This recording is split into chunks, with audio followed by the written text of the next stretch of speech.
जय बजरंगबली साथियों।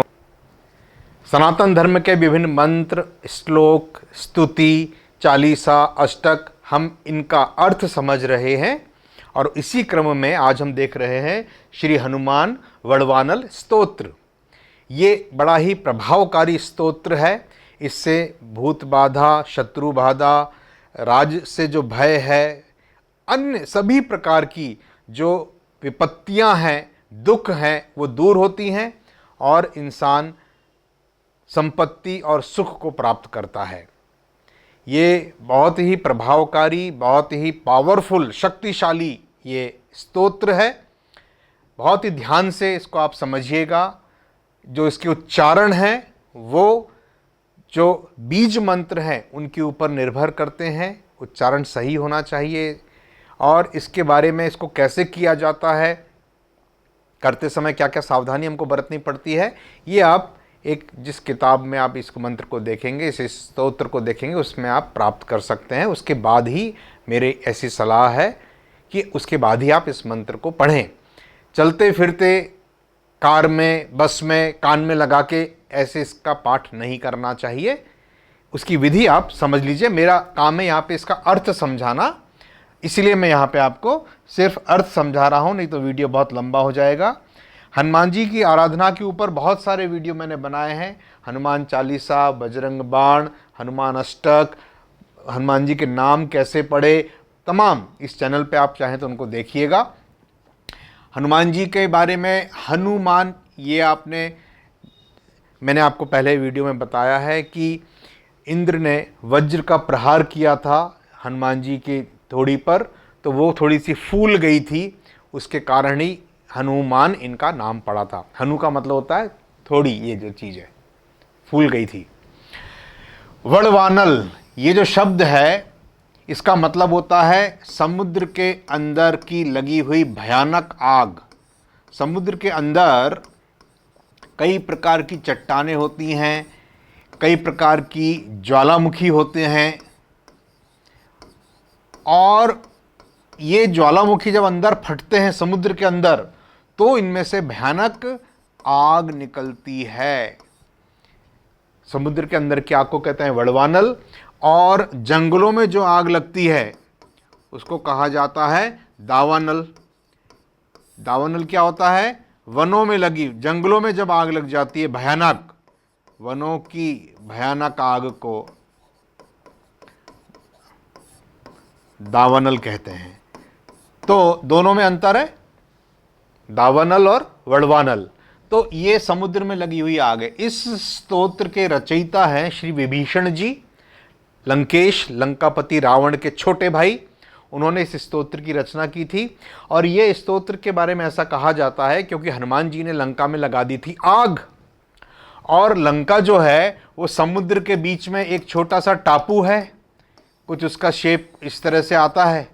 तो जब लंका में लगी हुई थी आग, तो ऐसा प्रतीत होता था कि समुद्र के बीच में समुद्र की भयानक आग जल पड़ी है। इसीलिए जब उनकी स्तुति की गई तो इसको नाम दिया गया वड़वानल स्तोत्र। सबसे पहले आता है स्तोत्र में विनियोग। विनियोग का मतलब पहले भी आए हैं कई जगहों पर। इसका मतलब होता है निवेश करना।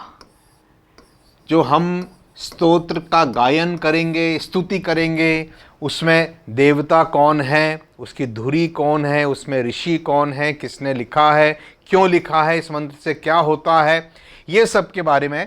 जैसे कि मैंने आपको बताया था कि अगर आप एक रास्ते से गुजर रहे हैं और आपको दूर एक बिल्डिंग, बड़ी भव्य, बड़ी सुंदर बिल्डिंग दिखाई पड़ी, तो आपके मन में उत्सुकता होगी कि ये जो बिल्डिंग है, ये जो परिसर है, ये जो इमारत है, ये क्या है? स्कूल है कि अस्पताल है कि एयरपोर्ट है कि रेलवे स्टेशन है, तमाम, कि किसी का निवास है, किसी का महल है। तो उसके बारे में अगर आप एक बोर्ड देखेंगे कि ये स्मारक है कि क्या है, कि क्या है, कब बना था, किस सन में बना था, किसने बनाया था, क्यों बनाया था, एक लेख हमको लिखा हुआ मिलता है, उसको ही हम विनियोग कहते हैं। इस मंत्र में ओम, ये जो ओम है ये ब्रह्मनाद है। ऐसा बोला जाता है कि ये ओम एक नाद है, एक ध्वनि है जो ब्रह्मा जी को रिप्रेजेंट करती है। ब्रह्मनाद है, ये परमात्मा की आवाज के रूप में ये प्रस्तुति है। जब आप बोलते हैं ओम, मतलब आप उस परमात्मा को याद करते हैं, उनका स्मरण करते हैं। ब्रह्मनाद इसको कहते हैं ओम को। हर मंत्र के आरंभ में ये ओम शब्द आता है, उन परमात्मा को समर्पित है ये नाद ध्वनि। अस्य, इसका मतलब होता है यह। श्री, हम हमेशा जब भी किसी के नाम को आदर देते हैं तो उसके आगे श्री लगाते हैं, आदर सूचक होता है ये शब्द। श्री का मतलब ऐसे होता है लक्ष्मी, ऐश्वर्य, लक्ष्मी, ऐश्वर्य, समृद्धशाली, समृद्धशाली भी होता है श्री का मतलब। जैसे हम कहते हैं ना श्रीमान, पुरुषों के नाम के आगे श्रीमान लगा देते हैं। जो अपने पास समृद्धि रखे, लक्ष्मी रखे, योग्यता रखे, श्रेष्ठता रखे, उनको हम कहते हैं श्री। श्री का वैसे मतलब होता है लक्ष्मी। हनुमान जी के बारे में, बजरंग बली के बारे में है ये। वड़वानल, मैंने इसका मतलब समझाया, समुद्र के अंदर लगी हुई भीषण आग। स्तोत्र, स्तोत्र का मतलब होता है स्तुति करना, प्रार्थना करना, नमन करना। मंत्र, ये जो मंत्र होता है ये दो शब्दों से मिलकर बना है, मन और त्र। मंत्र में दो शब्द हैं, मन और त्र। मन का मतलब होता है मन को एकाग्र करना। मन को क्या किया जाता है? एकाग्र किया जाता है, कॉन्सेंट्रेट किया जाता है एक ही जगह पर, इसलिए ये आता है। और त्र मतलब होता है त्राण। त्र का मतलब होता है रक्षा करना।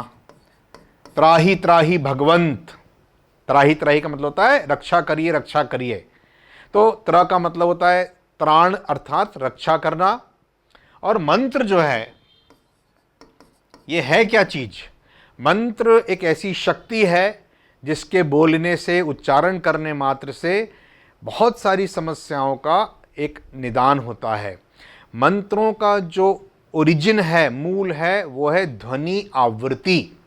कुछ शब्द ऐसे होते हैं, क्योंकि हम जो बोलते हैं 20 हर्ट्ज से लेकर के 20 किलो हर्ट्ज तक हमारी ऑडिबल जो रेंज है, बोलने और सुनने की क्षमता है, तो कई ध्वनियाँ हमारे विभिन्न अंगों को सीधे सीधे प्रभावित करती हैं। इन ध्वनियों का संयोजन अगर हम किया जाता है तो नाद उत्पन्न होता है। और जब नाद उत्पन्न होता है तो किस चीज़ के लिए, अगर हमारे अंदर आत्मविश्वास की कमी है, हमको डिप्रेशन हो रहा है, मनोवैज्ञानिक रूप से हम परेशान हैं, या कोई बुरी शक्तियों ने हमको जकड़ लिया है, तमाम चीज़ें हैं, मंत्रों के प्रभाव से, ध्वनियों से हम ऐसी ऊर्जा उत्पन्न करते हैं जो कि हमारे शरीर को हीलिंग का काम करती है। तो मंत्र जो हैं ये ध्वनि समूहों का एक संयोजन है। जब हम बार बार जाप करते हैं, एक ही प्रकार की आवृत्ति बार बार बोलते हैं, 108 की एक माला पढ़नी, बोलना चाहिए, इस तरह से बोला जाता है, तो वो आवृत्तियां बार बार हमारे अंगों को और हमारे ऊपर वो असर करती हैं, जिससे हमको चमत्कारिक प्रभाव देखने को मिलते हैं। उससे, जाप करने से जो हमारी अंतर चेतना है वो सक्रिय हो जाती है। जैसे आजकल हो गया ना, मोटिवेशनल स्पीकर्स आ गए आजकल। मोटिवेशनल स्पीकर्स का मतलब जो ऊर्जा भर देते हैं अपनी बातों से, आपके अंदर की ऊर्जा को जागृत कर देते हैं। नहीं यार, मैं अभी अपने आप को बहुत कम समझता था, हीन समझता था, मैं भी कर सकता हूं ये काम। हनुमान जी के साथ यही हुआ था। जब रावण सीता मां को हर कर ले जा रहा था विमान से, सीता जी ने अपने गहने वहने निकाल करके नीचे देखा, बंदरों की टोली बैठी है, उन्होंने छोड़ा ये बताने के लिए कि भाई मेरे को ले जा रहे हैं, हरण हो रहा है मेरा, बचाओ। उन्होंने गहने वहने सब समेटे और रख लिए अपने पास। सब मिलकर के चाहते तो रावण को पकड़ सकते थे, लेकिन उनके अंदर वो ऊर्जा नहीं थी, वो अपनी शक्तियां भूल गए थे। कहानी सबको मालूम है, एक मुनि ने श्राप दे दिया था उनको। तो जब रामचंद्र जी मिले, उन्होंने उनकी शक्तियों को जागृत किया, मोटिवेट किया। जामवंत सब वानरों को इकट्ठा किया कि भाई लंका जाकर के, उधर जाकर के सीता जी की सुधि कौन लाएगा। तो सब बैठे हुए थे, मैं नहीं जा पाऊंगा, मैं तो नहीं जा पाऊंगा, समुद्र तो बड़ा गहरा है, तो बड़ा लंबा है, तो 100 योजन है। फिर उन्होंने हनुमान जी को कहा था, का चुप साधी रहे बलवाना, तुम चुपचाप क्यों बैठे हो, तुम्हारे अंदर तो वो पराक्रम है कि तुम तो इससे ऐसे 100 समुद्र लांग जाओ। तो मोटिवेशन मतलब शब्दों का चमत्कार, ये जो मंत्र हैं ये हमारी ऊर्जा को, सकारात्मक ऊर्जा को, पॉजिटिव एनर्जी को, धनात्मक ऊर्जा को इकट्ठा करके घनीभूत कर देते हैं, कंडेंस कर देते हैं, जिसके कारण हमारे अंदर अथाह ऊर्जा का संचार होता है, नेगेटिविटी हमारे यहां से हटती है। ये मंत्रों का प्रभाव है, अंतर चेतना को जागृत करना। तो मंत्र ये हनुमान जी का बड़वानल स्तोत्र मंत्र है। इसमें ऋषि कौन है?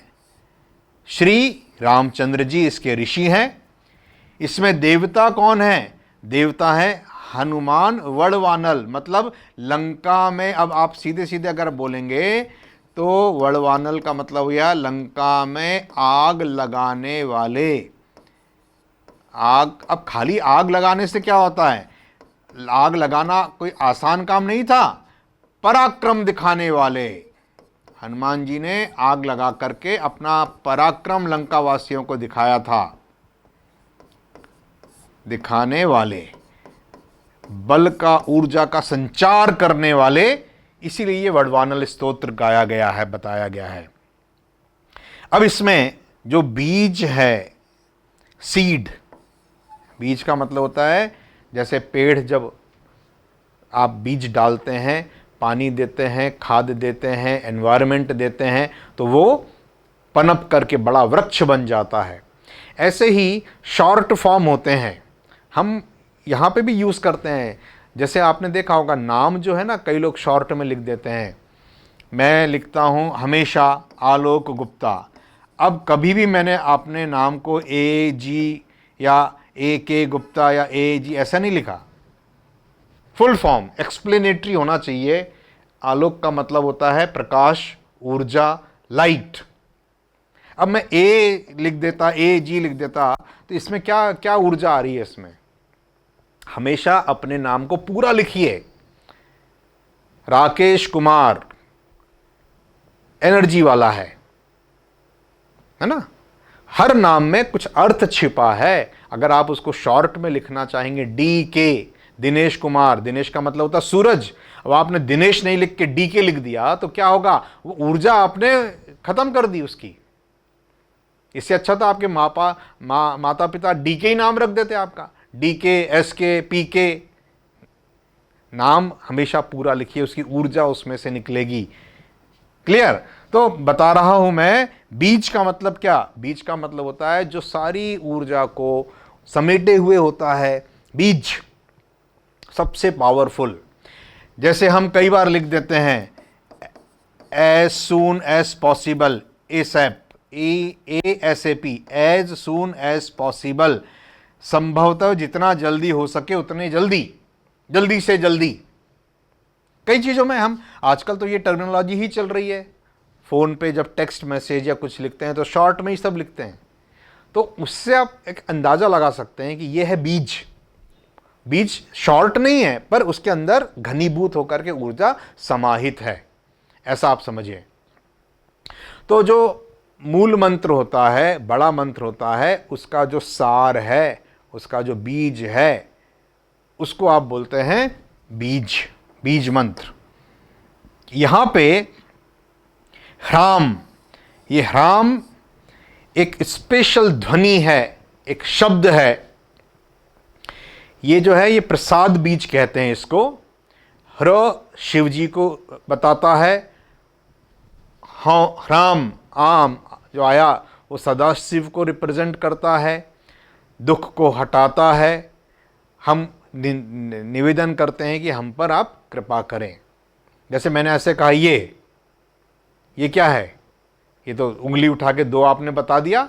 नहीं नहीं नहीं, ये विक्ट्री का साइन है, विजयी हो गए या विजयी भव, ये बीज मंत्र है। हम अगर किसी को विजयी भव का आशीर्वाद देना चाहते हैं और हम एग्जाम देने जा रहा है बच्चा, हमने कहा यस गुड लक विजयी भव, तो ऐसे ही हर जेस्चर, हर भाव भंगिमा, हर शब्द अपने अंदर कुछ मीनिंग लिए हुए बैठा है, उनको कहा जाता है बीज मंत्र। देवीय या आध्यात्मिक शक्ति को अभिव्यक्ति देने वाला संकेताक्षर बीज मंत्र कहलाता है। इनको वैदिक बीज मंत्र भी कहते हैं, इनको इस रूप में ही जाना जाता है। मुख्य मंत्र है या कोई महान आध्यात्मिक शक्तियों का कोई संचय है, कुछ उससे संपन्न ध्वनियाँ हैं। इनको हम अपने हिंदू धर्म में हर देवता के लिए प्रयुक्त करते हैं। बहुत सारे इसके डिटेलिंग है, आप चाहें तो देख सकते हैं। यहाँ पे जितना ज़रूरी है वो मैं आपको बता देता हूँ।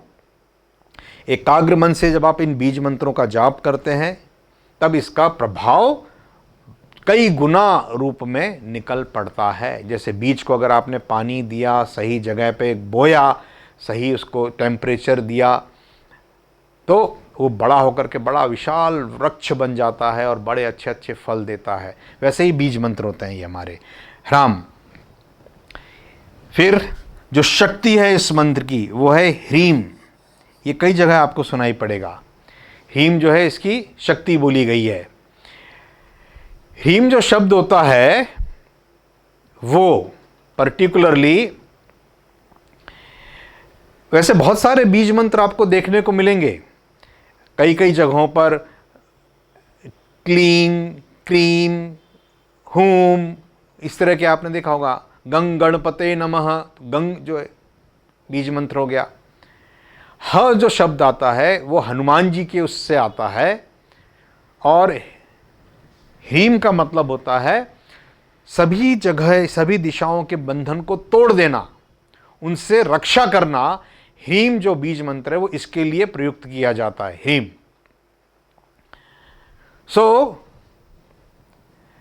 सोम जो है वो कीलक है। कीलक का मतलब होता है धुरी। भाई किस चीज के आप धुरी लेकर के सेंटर मान के, केंद्र मान के आप ये सारी रचना कर रहे हैं। धुरी शब्द जो है वो कीलक, जिसको कहा जाता है, कील होती है ना, कील गाड़ दिया आपने तो उसके चारों तरफ फिर आप एक एरिया बना देते हैं।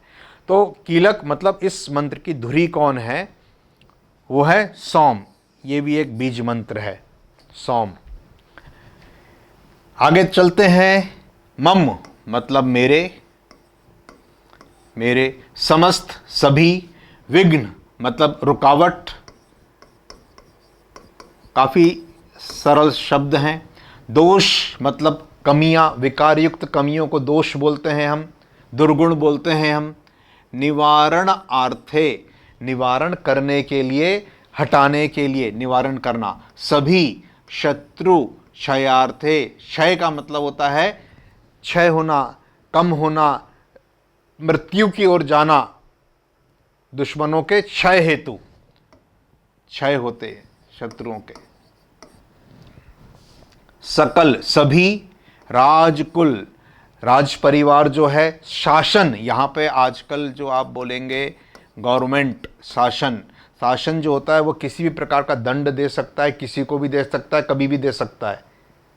तो सम्मोहनार्थे, सम्मोहन करना मतलब किसी को अपने वश में कर लेना। यहाँ पर इसका मतलब निकलेगा प्रसन्न करना, प्रसन्न करने के लिए। सम्मोहनार्थे, किस अर्थ में इसको बोला जा रहा है? प्रसन्न करने के लिए। राजकुल को अगर आपने प्रसन्न कर लिया, राजा को प्रसन्न कर लिया, तो जो चाहे वो हो सकता है। मेरे, मम, मेरे। सभी। रोग।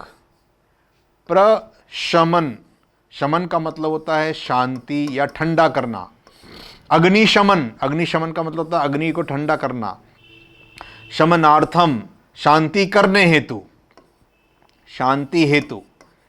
जितने भी मेरे रोग हैं वो अगर परेशान कर रहे हैं मेरे को, तो उनके शमन हेतु, उनके निवारण हेतु, उनको ठंडा करने हेतु। आयु, उम्र।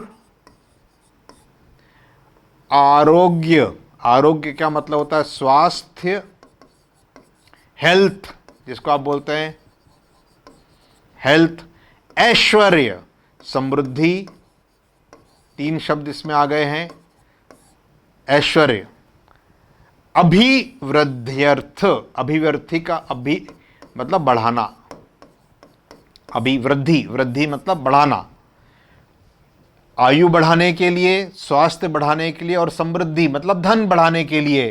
तीन इंपॉर्टेंट चीजें हो गई जिंदगी की, उनके बढ़ाने के लिए इस स्तोत्र का पाठ किया जाता है। सभी प्रकार के पाप, क्षयार्थ, नाश करना।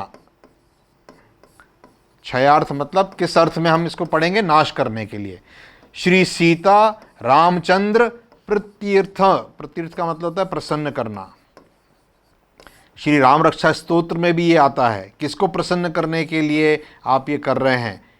प्रतीर्थ, रामचंद्र जी को प्रसन्न कर लिए। वह हनुमद, हनुमान, वड़वानल स्तोत्र जप अहम, अहम का मतलब होता है मैं, और जाप करने को बोला जाता है जाप, करिष्ये करता हूँ। मैं इन कामों के लिए इस स्तोत्र का पाठ करता हूँ। समस्त रोगों की शांति के लिए, निवारण के लिए, राजकुल के प्रसन्नता के लिए, विघ्न, रुकावट, दोष इनके निवारण के लिए, शत्रु पक्ष को हटाने के लिए, नाश करने के लिए, इनको बढ़ाने के लिए, ये मैं इसलिए ये पाठ करता हूं। विनियोग के बाद आया ध्यान। मतलब हम जब इस स्तोत्र का पाठ करेंगे तो हम किसके ऊपर अपने मन को एकाग्र करेंगे? ध्यान हम किसका करेंगे? किसका ध्यान करेंगे? हनुमान जी का ध्यान करेंगे। ये हनुमान जी का हमको ध्यान करना है। हनुमान जी कैसे हैं? मनोजवम मारुत तुल्य वेगम, जिनकी गति मन के समान है, मन के समान गति वाले, मनोजवम, और जिनका वेग किसके तुल्य है? किसके बराबर है? वायु के बराबर है। मारुत, वायु, इनके पिता हैं मारुति, वायुपुत्र, वात जातम कहते हैं हम। जित इंद्रिय, जिन्होंने अपनी इंद्रियों को जीत लिया है। मतलब कई बार हम निकलते हैं खाने पीने के लिए, मन का ये करना है कि भाई सुगंध आई अच्छे खाने की, हमको ये चाहिए, ये खाना है, कोई अच्छी चीज़ देखी हमको ये लेना है। इन जो इंद्रियां हैं हमारी, उनको भी इन्होंने जीत रखा है। अपने आप से कोई इनको परेशान नहीं कर सकता।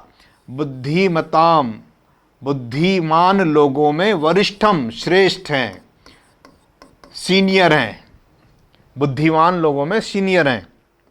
वात, वायु, आत्मजम, आत्मजम का मतलब होता है पुत्र। वानर, यूथ, समूह, वानरों के समूह के मुखिया हैं, वानरों के समूह के मुखिया हैं ये। श्री राम जी के दूत हैं, एम्बेसडर हैं। शरणम प्रपद्ये का मतलब होता है मैं इनकी शरण में जाता हूं। बहुत सारे मंत्रों में ये आता है, शरणम प्रपद्ये, मैं इनकी शरण लेता हूं, शरण लेता हूं। तो आप जब हनुमान जी के लिए स्तोत्र गाएंगे तो हनुमान जी का आपको ध्यान करना है, हनुमान जी के इस रूप का ध्यान करना है। ओम ब्रह्मनाद है, ह्राम ह्रीम बीज मंत्र है, नमो नमन करते हैं हम भगवते, भग का मतलब होता है श्रेष्ठता, भगवान यहीं से आया है, श्रेष्ठता धारण करने वाले भगवते।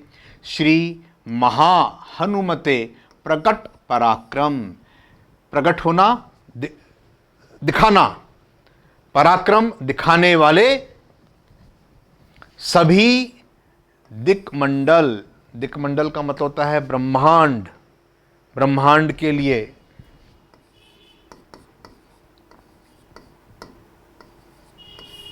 दिशाएं भी होता है कई बार, दिशाएं, सभी दिशाओं में। यशो, वितान, वितान का मतलब होता है फैलाना, विस्तार करना, विस्तार करना या फैलाना, जिसको आप बोलते हैं एक्सपेंड करना। यश, प्रसिद्धि, हनुमान जी सभी दिशाओं में जिनकी प्रसिद्धि फैली हुई है, धवलीकृत, धवल का मतलब होता है श्वेत, सफेद, सफेद, वाइट, धवलीकृत जगत त्रितय। अब यहां पे सफेद रंग का यह मतलब नहीं है कि वाइट, यहां पर होता है प्रकाशित होना। इसका मतलब धवली का यहां पर इस मंत्र में प्रकाशित। जय हनुमान ज्ञान गुण सागर, जय कपीस त्रिलोक उजागर। तीनों लोकों में जिनकी प्रसिद्धि, जिनका यश फैला हुआ है, उजागर है। तो ये जो धवलीकृत आया, इसका मतलब होता है उजागर। तीनों लोकों में, जगत त्रितय, तीनों लोकों में। त्रि का मतलब होता है तीन, वही भाव है यहां पे भी,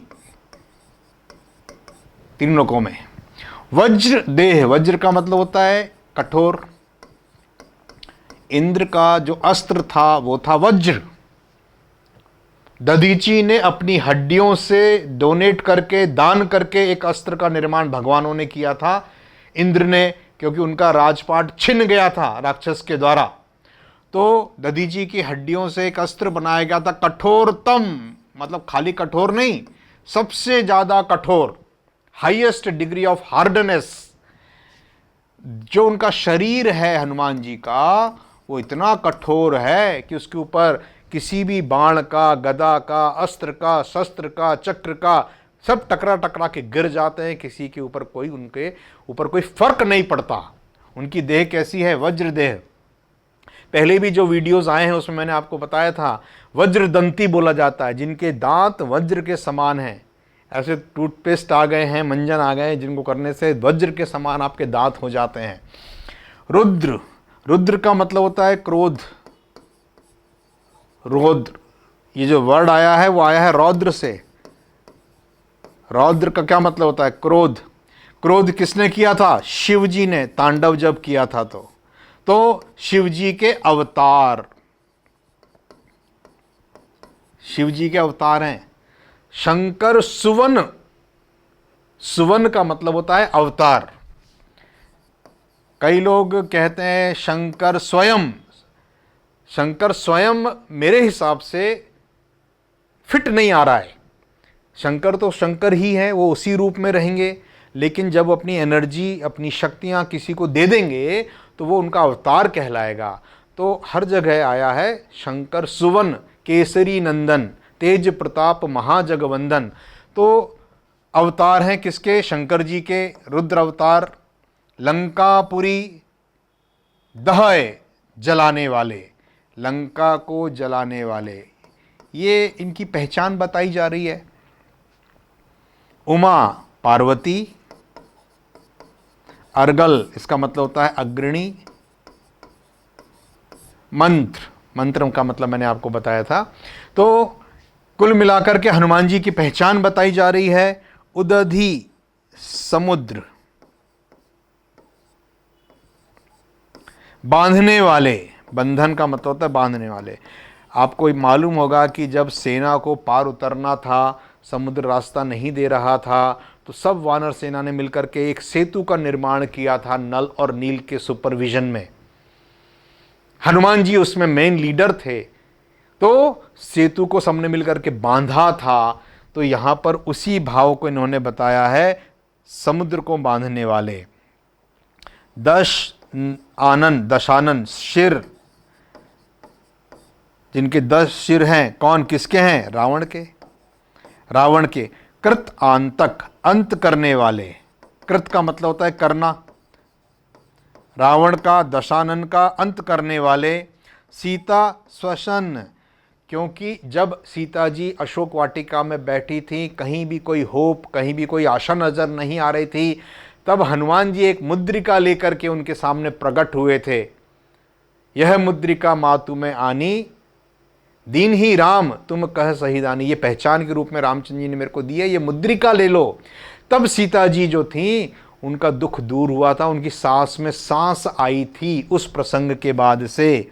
तब ऐसा कहा जाता है कि सीता जी की सांस। और वायु के पुत्र, वात आत्मजम, केसरी नंदन, वायु के पुत्र। वायु ने अपनी शक्तियां दी थी अंजनी मां को कि तुम्हारे गर्भ से एक शिशु जन्म लेगा जिसकी शक्तियां मैं प्रदान कर रहा हूं। तब इनका नाम हुआ था केसरी। इनके पिता थे, जैविक पिता थे। शक्तियां किसकी थी? वायु की थी। केसरी नंदन वायु के पुत्र इसलिए इनको कहा जाता है क्योंकि शक्तियां उनको उनसे ही मिली थी। अंजनी, माता अंजनी हनुमान जी की मां का नाम है। आंजनेय इसलिए उनको कहा गया है। गर्भ संभूतम, संभूत का मतलब होता है उत्पन्न होना, उत्पन्न होने को कहा जाता है। अंजनी मां के गर्भ से ये उत्पन्न हुए हैं, प्रकट हुए हैं, जन्म लिया है इन्होंने। श्री राम और लक्ष्मण जी के आनंद कर हैं, आनंद देने वाले हैं, क्योंकि उन्होंने बहुत सारे काम उनके संवारे थे, आनंद देने वाले हैं। कपि मतलब वानर सेना, सैन्य का मतलब होता है वानर, वानर सेना के लिए प्राकार, प्राकार का मतलब होता है दीवार। सेना में सबसे बलशाली, बुद्धि में सबसे वरिष्ठ हनुमान जी वानरों की सेना के अग्रज थे। उनके लिए एक दीवार का काम करते थे, उनके लिए एक रक्षा का काम करते थे ये। सुग्रीव के सहायकरण मतलब सहायक। तुम उपकार सुग्रीव ही कीना, राम मिलाय राजपद दीना। सुग्रीव भटकते थे बाली के कोप से। एक पर्वत था ऋषिमुख पर्वत, उसके ऊपर चढ़ करके छिप करके बैठे थे।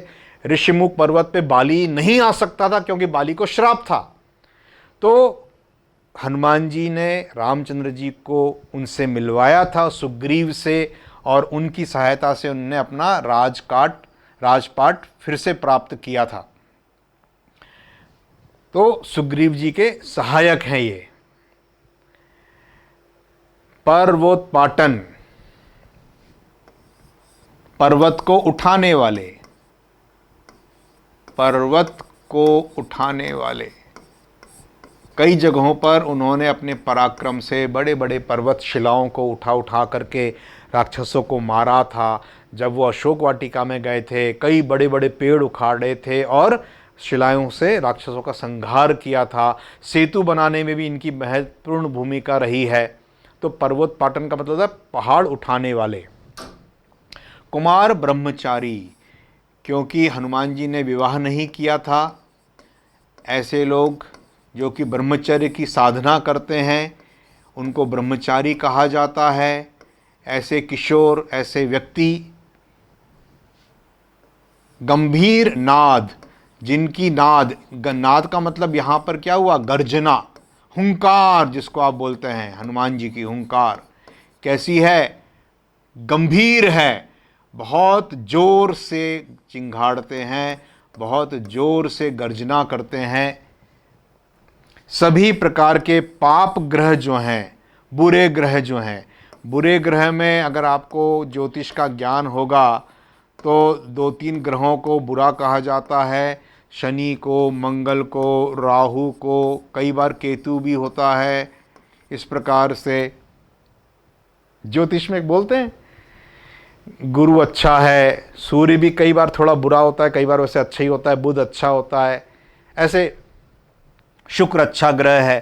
तो जो बुरे ग्रह जब कुंडली में बुरी जगह पर बैठ जाते हैं, उस भाव को परेशान करते हैं आपको, तो उसके लिए हनुमान जी जो है उसका निवारण करते हैं, उससे आपको बचाते हैं, उसका सॉल्यूशन ढूंढते हैं, आपको बुरे ग्रह से बचाने का सॉल्यूशन। सभी प्रकार के ज्वर, उच्चाटन, ज्वर का मतलब होता है वैसे होता है बुखार, पर इस मंत्र में बुखार के साथ पीड़ा भी आ जाएगा, दर्द भी आ जाएगा, ताप भी आ जाएगा। बुखार, ज्वर मैं बताऊंगा, आगे चल के आएगा। तो उच्चाटन, ये शब्द भी 2-3 बार आने वाला है। उच्चाटन का मतलब होता है उचटाना, उचटाना, उचटाना का मतलब हो गया उसको हटाना, अलग करना, निवारण करना। किसी लगी हुई चीज को उखाड़ना, कोई चीज लग गई हो उसको उच्चाट करना, उखाड़ना, नोचना, खींचना। उच्चाटन के बहुत सारे मीनिंग है। मन मेरा उचट गया, पढ़ाई में नहीं लगता, मेरा तो कभी लगा ही नहीं, मन उचटा ही रहा ऐसे बोलते हैं कई लोग, मन उचट गया यार यहाँ से अब हम, है ना। तो उच्चाटन जो तंत्र लोग जानते हैं उसमें 6 प्रकार के अभिचार होते हैं, प्रयोग होते हैं 6 प्रकार के, उसमें एक उच्चाटन भी होता है। डाकिनी शाकिनी, खतरनाक नाम है। एक परालौकिक शक्तियों का एक अलग दुनिया है, परालौकिक एक संसार अलग है। एक लौकिक है जो हम आसपास देखते हैं, भौतिक देखते हैं, एक परालौकिक है बियॉन्ड आवर लिमिट्स। जैसे कि हम ध्वनि सुनते हैं ना 20 हर्ट्ज से 20 किलो हर्ट्ज तक, उसके पहले होती है, उनको कहते हैं इंफ्रासोनिक। उसके बाद होती है जिसको हम कहते हैं पराश्रव्य। पराश्रव्य मतलब अल्ट्रासोनिक। होती तो है पर हमारे को सुनाई नहीं मिलती है।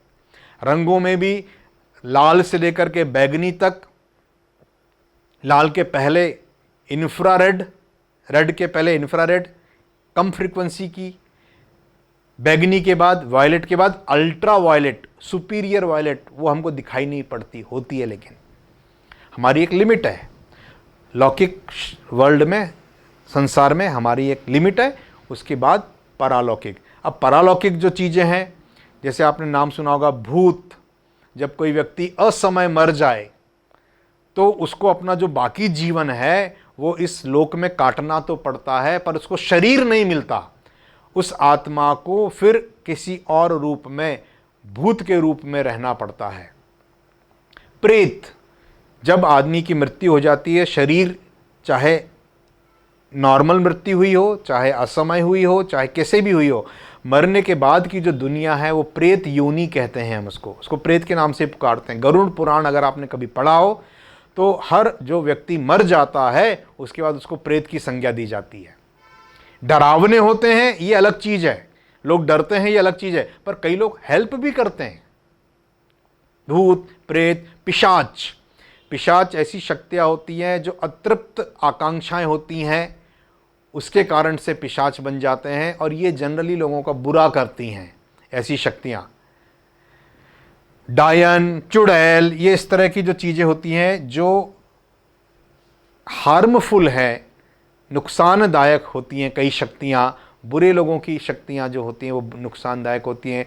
कई लोग इंटेंशनली तांत्रिक क्रिया करके उसको पैदा करते हैं, उत्पन्न करते हैं और उस काम में लगाते हैं। इन सब के लिए केवल 2 लोग आपको बचाते हैं। Number 1 Durga ji, number 2 Hanuman ji. तो हनुमान जी जो हैं वो डाकिनी शाकिनी क्या हैं? ये भी परालौकिक शक्तियां हैं जो प्रचंड रूप से बुरे काम करती हैं। शाकिनी जो है, जब माँ काली का अवतार हुआ था तो उनकी सेविकाएं थी। ये बड़ी प्रचंड उग्र, राक्षसों को मारने में इनका बड़ा ही इंपॉर्टेंट रोल था। मैंने एक वीडियो बनाया है उसके ऊपर, आप देखिएगा। तो 64 योगिनियाँ जो उत्पन्न की थी इन्होंने सेना के रूप में, दुर्गा जी ने, उनके बारे में मैंने विस्तार से बतलाया है। तो दुर्गा जी की ही शक्तियों को, उनका ही प्रतिनिधित्व करती हैं। प्रतिनिधित्व करने के बाद लेकिन कई बार ये बुरा भी करती हैं। तो ऐसी शक्तियाँ जो नेगेटिव वे में आती हैं, डाकिनी और शाकिनी इनको कहा जाता है, उनका ये नाश करते हैं, विध्वंस कर देते हैं। कौन? हनुमान जी। ओम ह्राम ह्रीम नमो। नमन करता हूँ भगवते महावीराय। वीर हैं जो सभी प्रकार के दुखों का निवारण करते हैं, जो ग्रह मंडल, सभी प्रकार के ग्रहों का जो समूह है, ग्रहों का जो क्षेत्र है, सभी प्रकार के भूतों का जो मंडल है। भूत के 2 अर्थ होते हैं। एक भूत का मतलब मैंने अभी आपको समझाया, और सर्वभूतेषु का मतलब होता है सभी प्राणियों में भी होता है इसका मतलब। पर यहाँ पर ये गलत, नेगेटिव है, क्योंकि ये पिशाच के साथ आया है। तो भूत, पिशाच, सभी प्रकार के पिशाचों का जो मंडल है उनके उच्चाटन के लिए, उनसे छुटकारा दिलाने के लिए। अब यहाँ पे कई प्रकार के ज्वरों के नाम आए हैं। ताप, बुखार जिसको आप कहते हैं ना, बुखार को एक अस्त्र के भांति भी उपयोग किया जाता है। जीवाणु विषाणु का एक बम फोड़ा जाता है या किसी प्रकार से ट्रांसफ़र किया जाता है। जैसे कोरोना था, कोरोना एक प्रकार का ज्वर था। अगर हम वेदों की भाषा में बात करेंगे तो कीटाणु हैं जो कि रोगाणु हैं, जो कि छोटे प्रकार के मनुष्य के शरीर में घुस जाते हैं और उथल पुथल मचा देते हैं, जान तक ले लेते हैं। युद्धों में भी इनका उपयोग हुआ है। कई वेदों में, कई शास्त्रों में, कई जगहों पर इसका उल्लेख मिलता है। तो ये जो ज्वर हैं, किसी ने कोई क्रिया करके आपके ऊपर नेगेटिविटी करवा दी हो या तबीयत खराब होती है, नॉर्मली हम कहते हैं भूत ज्वर। अब एकाहिक ज्वर, एकाहिक ज्वर का मतलब क्या होता है? एक दिन का। ऐहिक का मतलब होता है सांसारिक। यहां पर एकाहिक का मतलब होता है एक दिन में जो समाप्त हो जाता है, उसको एकाहिक बोलते हैं। एक दिन में समाप्त होने वाला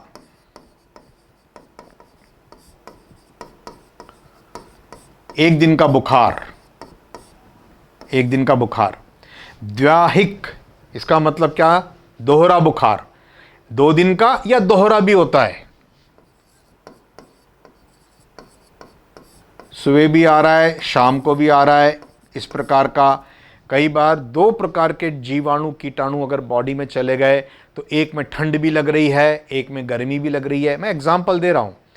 इस प्रकार के दोहरे बुखार भी होते हैं। बुखार भी आ रहा है, सिर भी दुख रहा है। त्रयाहिक, त्रि का मतलब होता है 3, 3। तो त्रयाहिक ज्वर का मतलब होता है प्रतिदिन आने वाला, प्रतिदिन आने वाला बुखार। प्रतिदिन अगर आपको पीड़ा होती है, आने वाली पीड़ा, उसको, पीड़ा को भी बुखार बोलते हैं, ज्वर बोलेंगे। मैंने आपको बताया दर्द है, पीड़ा है, परेशानी है। चातुर्थिक ज्वर, चारों भागों में, चातुर्थिक का मतलब होता है चारों भागों में, बॉडी के चारों भागों में अगर आपको पीड़ा हो रही है। ज्वर का मतलब खाली बुखार, टेम्परेचर नहीं है, पीड़ा भी है। संताप ज्वर, अब देखिए यहां पे संताप को भी ज्वर बोला है इन्होंने। संताप क्या होता है? मानसिक दुख है, कष्ट है, मुसीबत है, दर्द है, तकलीफ है, परेशानी है। इन सब के मिश्रण से एक मन में मानसिक परेशानी को संताप बोला जाता है। मानसिक परेशानी, उसके कारण जो पीड़ा हो रही है उसके निवारण के लिए भी। विषम ज्वर, जो नॉर्मल होते हैं वो आपके सामान्य हो गए। विषम का मतलब यहां पर क्या मतलब निकला? असामान्य, असामान्य पीड़ा या बुखार। ताप ज्वर, ये देखिए ये आया टेम्परेचर वाला। टेम्परेचर वाला मतलब जब बॉडी का टेम्परेचर बढ़ जाएगा, उसके कारण से जो पीड़ा होती है उसको बोला जाता है ताप ज्वर। बॉडी का टेम्परेचर बढ़ रहा है, जो नॉर्मली हम जिसको बुखार कहते हैं वो ताप ज्वर होता है। इन सब को दूर करने के लिए हम हनुमान जी की आराधना करते हैं। माहेश्वर वैष्णव ज्वरान, दोनों ज्वर के लिए। अब माहेश्वर और वैष्णव ज्वर क्या है?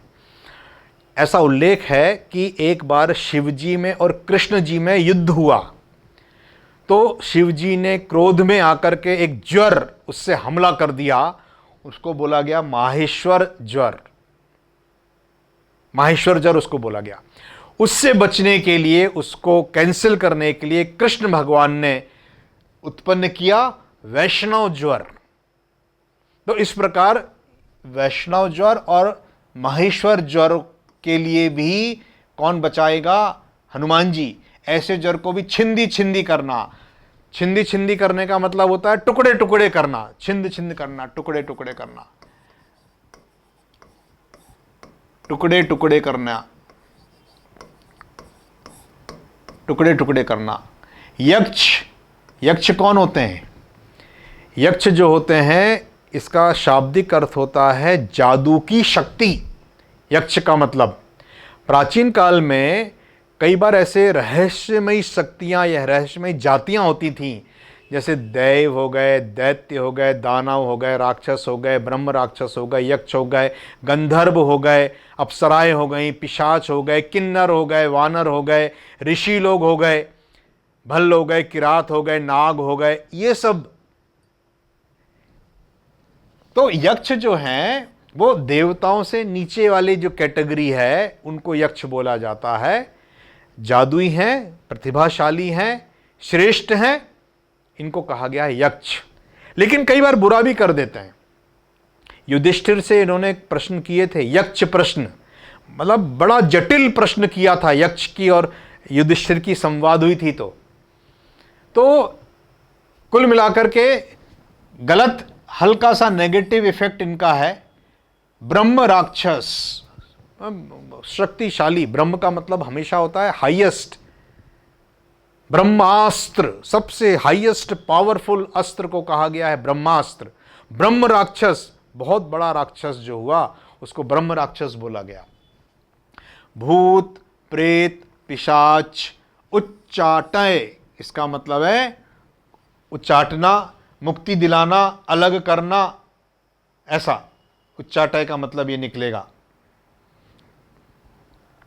मैं एक शब्द बता चुका हूं, बार बार रिपीट ना करूं।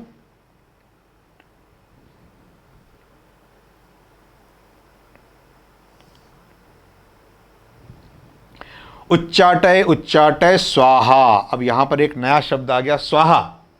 स्वाहा जो है इसका मतलब होता है सही रीति से पहुंचाना, प्रॉपरली डेडिकेट करना, अर्पण करना। स्वाहा जो है वो अग्निदेव की पत्नी है, अग्निदेव की पत्नी है। तो जो भी ऑफरिंग्स होती हैं,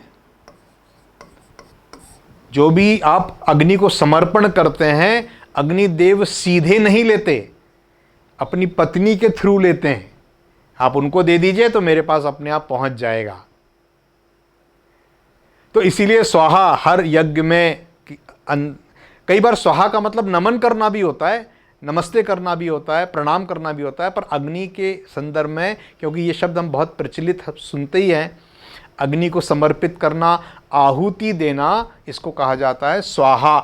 मतलब भस्म करना भी होता है। यहाँ पर इसका मतलब होता है भूत, प्रेत, पिशाच को, इनकी जो क्रियाएं हैं, डर है, भय है, उसको उच्चाटय करिए और उनको भस्म करिए। अग्नि के संदर्भ में इसका यहाँ पर उपयोग हुआ है, भस्म।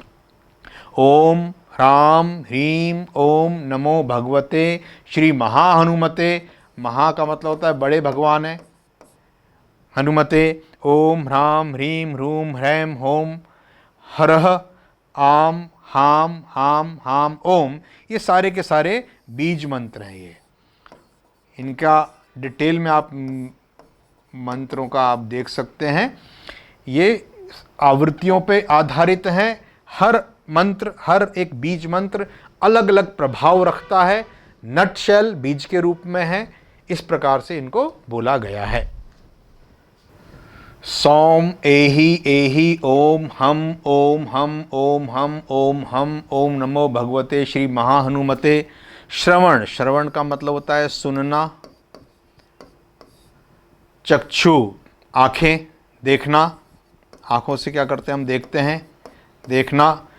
भूता नाम, जितने भी भूत गण हैं, जो कि जिनके बारे में हम सुनते हैं, जिनको हम देखते हैं। शाकिनी, डाकिनी नाम। विषम, असामान्य। दुष्टा नाम, जो लोग दुष्ट हैं। खल, जिसको आप बोलते हैं, रामचरितमानस में जिनको खल बोला गया है, दुष्ट लोग। सर्व, विष, जहर, जिससे मृत्यु तक हो जाती है। हरें, हरें, हरना मतलब दूर करना। हमारे ऊपर अगर कोई नेगेटिविटी है इन चीज़ों की तो उसको हरें। आकाश, आसमान। भुवनम, भुवनम का वैसे मतलब होता है लोक, 14 भुवन एक पति होई, भूत द्रोह तृष्टि नहीं सोई। लोक, भुवन का मतलब लोक होता है, यहाँ पर भुवन का मतलब धरती भी होता है, पृथ्वी भी होता है। तो यहाँ पर पृथ्वी, क्योंकि आकाश का शब्द उपयोग आया है, आकाश में और पृथ्वी में ये जितनी जो शक्तियां परेशान करने वाली हैं, ये इन शक्तियों को जो आकाश में और धरती पर हैं, इनको भेदय भेदय, इनको आप भेद दें, भेद दें, भेद दें।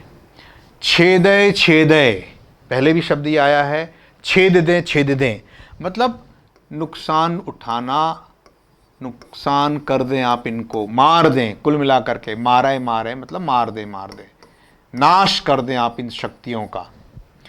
शोषय शोषय, शोषय का मतलब होता है सुखा देना, शोषण करना, खींच लेना, सुखा देना यहाँ पर मतलब होगा।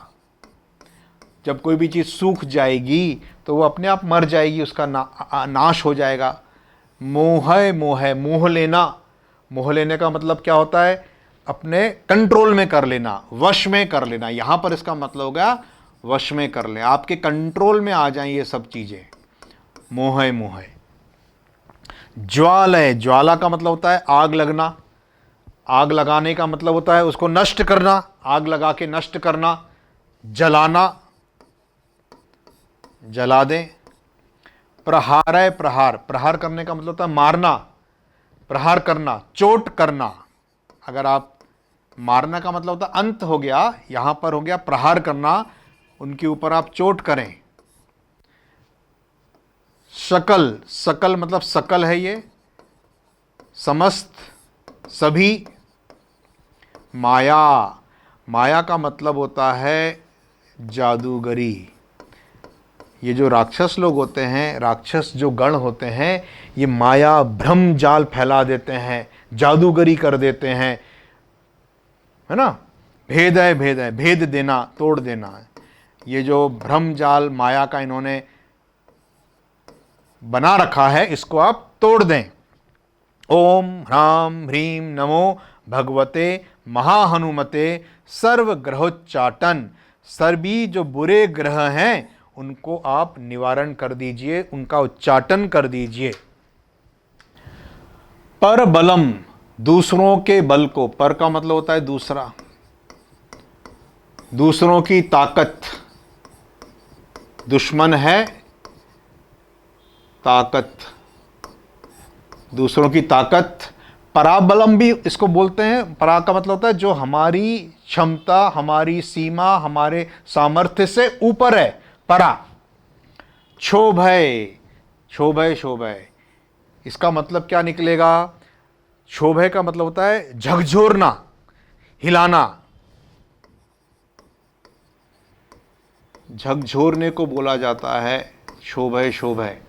सकल, सभी बंधन, जितने भी बंधन है, किसी ने हमारे ऊपर कोई तंत्र क्रिया करा रखी है, हमको बांध रखा है, हमारे बिजनेस में तरक्की नहीं हो रही है, मेहनत तो बहुत करते हैं, हम पढ़ाई तो बहुत अच्छी करते हैं पर उतना अच्छा रिजल्ट नहीं आ पाता, तो ऐसा माना जाता है कि किसी ने आपकी शक्तियों को बांध दिया है। सकल बंधन मोक्षणम, उन शक्तियों से, बुरी शक्तियों से हमें मुक्त कुरु कुरु मतलब करें करें। हे हनुमान जी महाराज, अगर हमारे ऊपर किसी ने कोई तांत्रिक क्रिया करी हुई है तो उससे आप हमको मुक्त करिए। शिर शूल, जो सिर है, शूल मतलब चुभन, चुभन को शूल बोला जाता है, जिससे पीड़ा होती है, चुभने वाली, पीड़ा करने वाली, जो सिर की पीड़ा है। गुल्म शूल, गुल्म का मतलब होता है सेना का दल, सैन्य दल को बोलते हैं गुल्म, उसके कारण जो पीड़ा है, सभी प्रकार की जो पीड़ा है उसका उन्मूलन करिए, निर्मूलय करिए, उसको निर्मूल करिए मतलब मिटाइए, सभी प्रकार की पीड़ा को मिटाइए। प्रशासन द्वारा अगर आपको कोई परेशानी हो रही है, यदि आपके सिर में कोई, सिर में परेशानी का मतलब होता है विचारों में या कोई टेंशन है, अगर आप इसको आजकल की लैंग्वेज में बोलेंगे ना तो इट इज़ कॉल्ड टेंशन। ज़्यादा टेंशन नहीं लेने का, टेंशन लेने का नहीं देने का, ऐसे बोलते हैं ना। तो शिर शूल का मतलब टेंशन। सभी प्रकार के जो शूल हैं उनको मिटाइए, उनको मिटाइए। नाग पाशान, नागपाश अनंत, यहाँ पर अनंत नाम आया है, यहाँ पर वासुकी आया है, तक्षक आया है, कारकोटक आया है, कारकोट और काली आया है। ये सभी नागों के नाम होते हैं। 9 प्रकार के नागों के नाम हमारे यहाँ पर प्रसिद्ध हैं। 9 प्रकार के नाग हैं।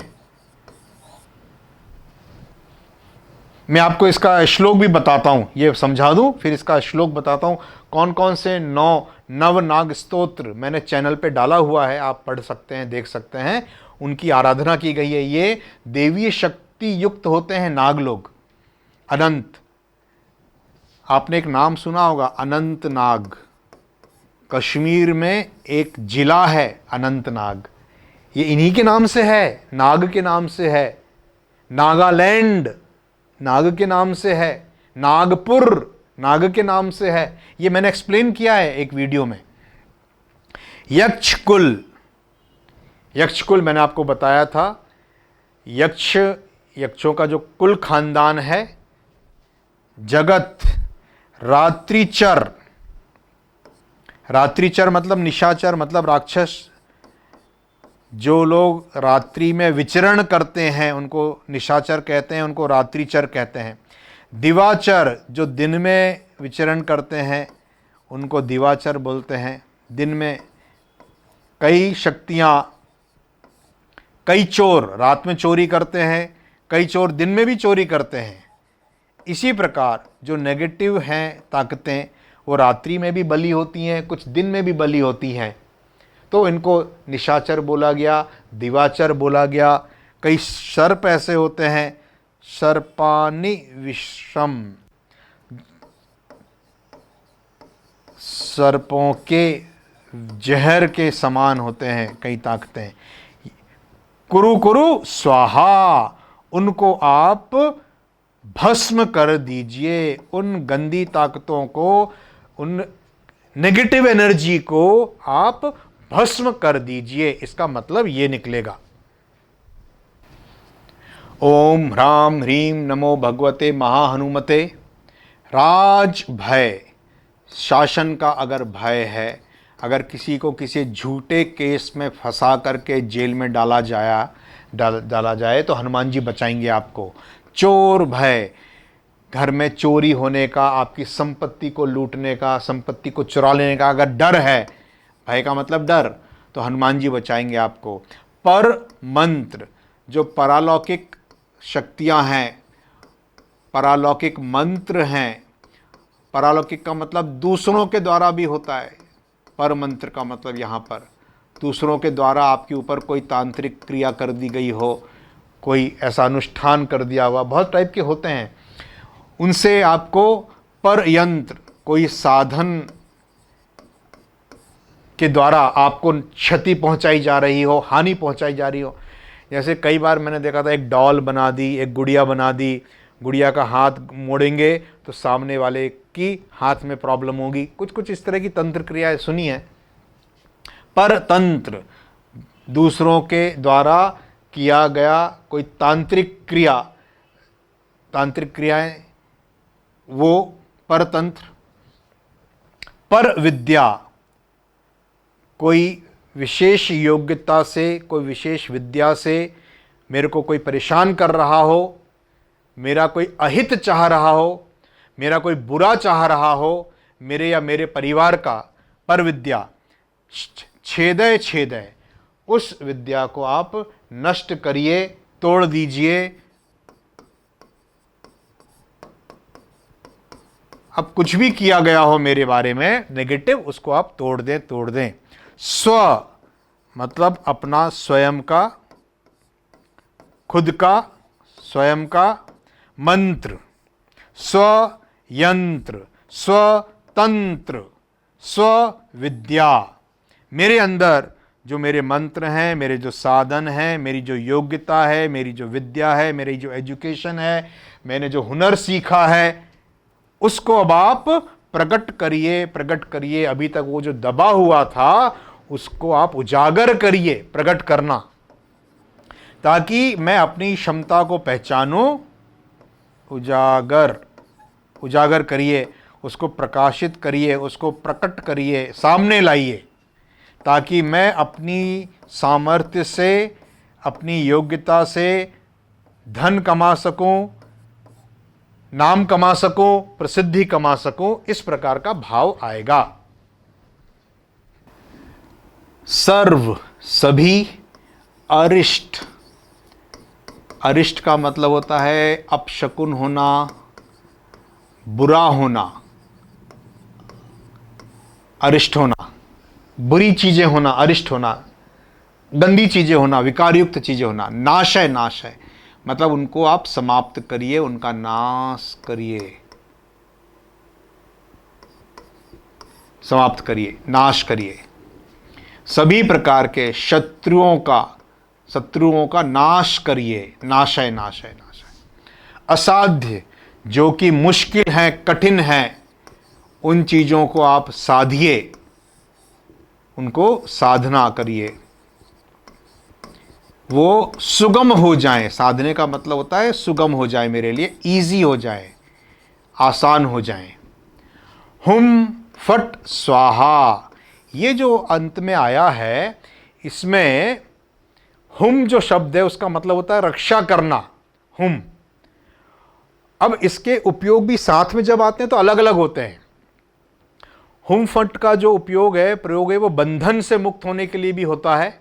अगर कोई चीज बंधन में है तो बंधन में इसका प्रयोग होता है। छेदन में फट, अरिष्ट ग्रह की शांति में हुम फट,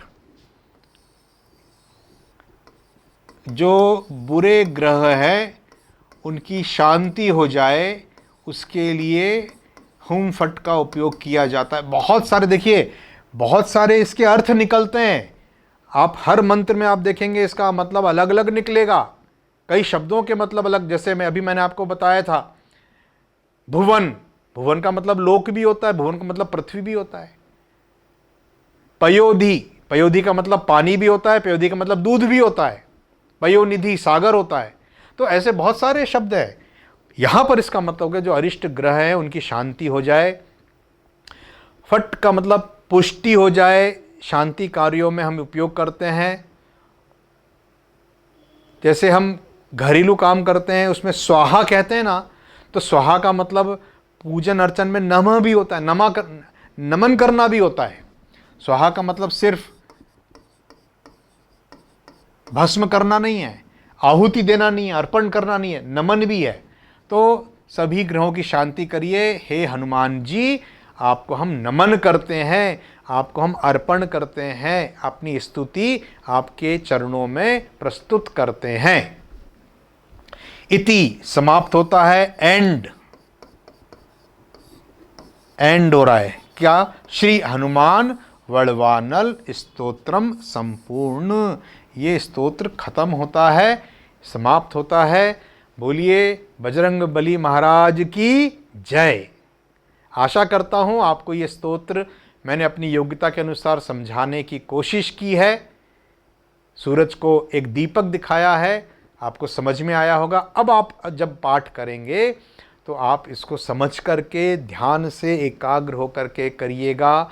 फिर से बताता हूँ, चलते फिरते अशुद्ध अवस्था में इसका पाठ मत करिएगा। सही तरीके से जो इसकी विधि है उससे आप करिए, बहुत शक्तिशाली है, आपको इसका लाभ अवश्य होगा। जय बजरंग बली।